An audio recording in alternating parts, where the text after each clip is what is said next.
whatever you need. Hi guys, I am back this week with the second part of Vision Board.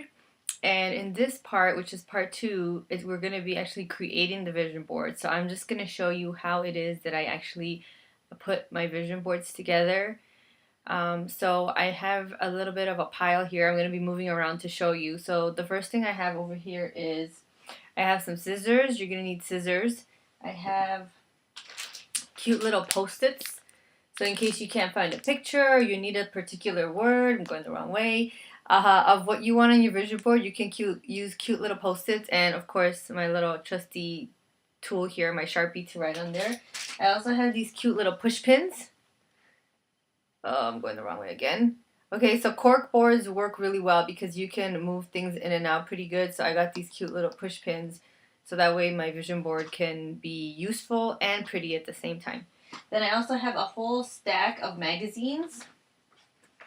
Okay, so I have some Marie Claire, I have some InStyle, I have some Oprah, okay, I have some Latina magazine, and this is the recent issue of Oprah, so I have this one, and this one already has a big Imagine. I think I'm going to use that one for updating my vision board. So I got magazines, I have scissors, I have the push pins.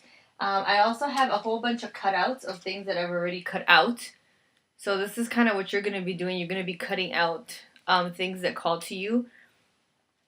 And then I also have this is book cover paper. So you know when you want your textbooks and stuff to look cute, and I got it at a secondhand store, I guess, for like 50 cents. So it was great. And it has little cute little hearts and some piece on it. So that way it can be cute. And then I have this as wrapping paper with little hearts on it that I really loved. And I don't know if you can see, but in that vision board in the background, that's the background to that vision board back there. So wrapping paper is great. You're going to have to, of course, like pull it and measure it onto your vision board and then cut around it. And then once you do that, you just can use the push pins to secure it onto the vision board. Now let me show you the one that I actually have put together, that's already put together. So this is another one I have. Okay, so you can see the background is here, and these are the push pins right here that are keeping it on the board, and then you can just use the push pins to arrange it, and it actually becomes something that looks really pretty to hang. That's really important, I know, to me, because I don't like putting up things that are not cute. So you have all your supplies ready, and now if you've done the work from the last week, which was really to begin to tap to your inner abundance, what you can do now is you have a good idea of what to cut out. You kind of have a sense of what your desires are. So just go ahead and start cutting out pictures that really call to you. Do less of the thinking, because we tend to do that. We tend to rationalize what we want. So for instance, if you want a new car, you don't necessarily have to go looking for a picture of that exact car that you want. What you want to do is find a picture that makes you feel like that's your car, or a picture that reminds you of the car, or you might see the word luxury and that might be associated with the car that you want. I mean, you're gonna try to do less of the rationalizing and more of the, oh, this picture calls to me, let me cut that picture out. If you've really done this inner work from last week, you kind of will already have set the place inside of yourself where you're ready to begin attracting pictures that are in alignment with what your desires were. So you don't have to do as much of the thinking. In fact, we want to minimize the thinking because our thinking tends to get in our way. We really want to just go with our instincts, and hence why I recommended doing all that other stuff so that you can really build this ambiance inside of you to create the stuff that you want from the inside to the outside, basically. So you're going to go start cutting pictures, and then take your time with this. You know, like you can see, this could be a really fun project. So you don't have to rush it. You can take your time. Usually takes me about half an hour, maybe to an hour to get it all together, you know, to set up my material, to begin cutting out some pictures, then to see what pictures that I had already can be taken off of the vision board. So your first one, I just say have a lot of fun. Try not to overthink it. You can't do this the wrong way. There's no such thing. There's no wrong way of doing it. The only way to do it is have a lot of fun. Make it like a little art project. Make sure you do a lot of the inner work beforehand. That, I would say, is important, that you really tap into your inner abundance and meditate about what it is that your desires are so that you can really release them into this idea of a higher power taking them over. Because once you're really able to do this, then when you do this, you really know that all you're doing is having fun. You know, the most important part of your job has already been done. Now it's up to the universe to really see what your desires are manifested on an external level, which it already knew them on an internal level.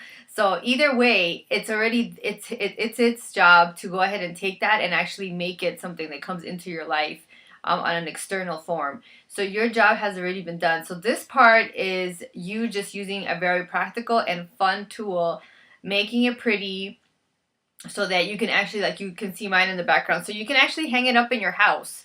That's the thing that's important. Sometimes we tend to, if we don't make it look cute, I wouldn't want to hang it up. So for me, it has to look like some kind of art form, or it has to be like a decorative looking board so that I actually can hang it up.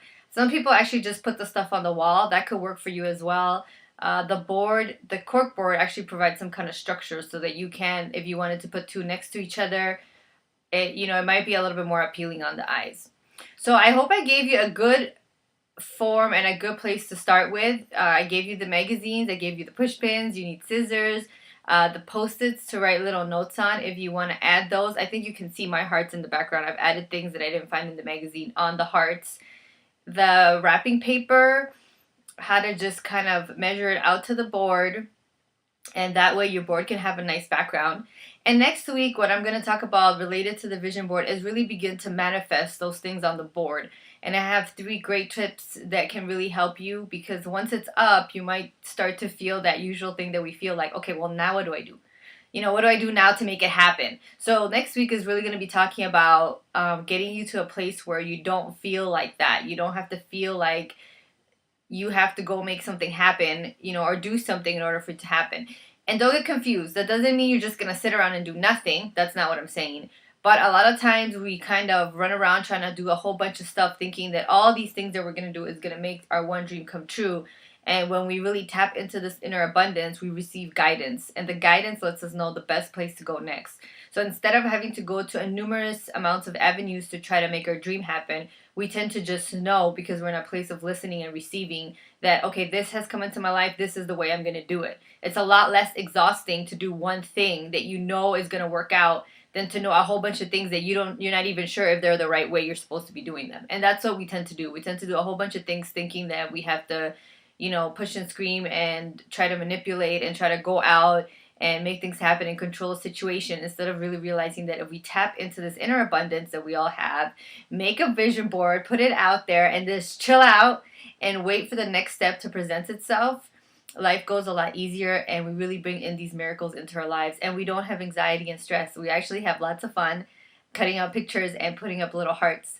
So I hope this was beneficial to you. I look forward to talking to you about manifesting and how you can really begin to make your dreams come true. I hope you have a wonderful week and have tons of fun putting together your vision board.